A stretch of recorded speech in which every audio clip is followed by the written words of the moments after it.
Looking at this rhythm strip, we note the presence of a premature atrial contraction, and at first glance there does not appear to be any P-wave deflection associated with the ectopic event. However, if you look closely, you will see that the morphology of the T-wave associated with the preceding sinus beat is altered compared to those around it.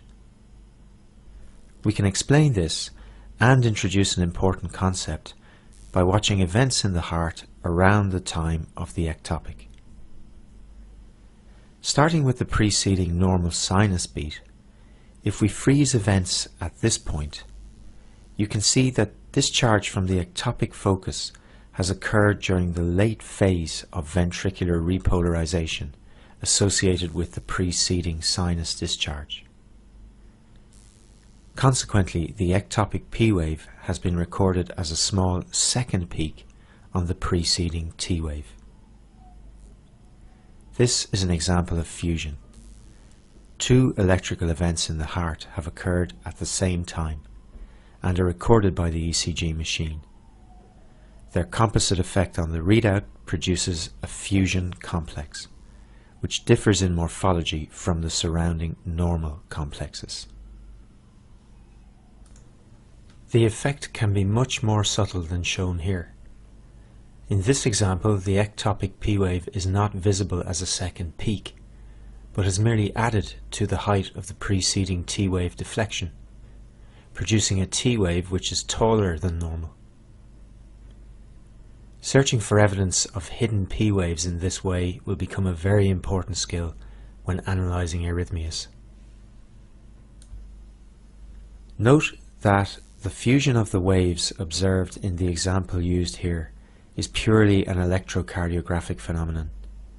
In the heart itself, the waves do not meet, as they are separated by the atrioventricular septum. They fuse on the ECG readout simply because they occur at the same time. In some cases, a fusion complex may result from an actual physical fusion of the relevant electrical waves in the heart. In the situation shown here, a sinus discharge is generating QRS complexes of normal morphology. A ventricular ectopic focus has fired at this point, generating a QRS complex of the expected bizarre wide morphology. Sometime later, the ectopic focus has fired again, but on this occasion, just as a sinus discharge is traversing the AV node.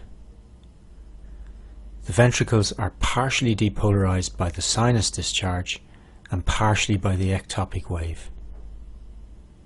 Eventually, the two ventricular depolarization waves meet and cancel each other out.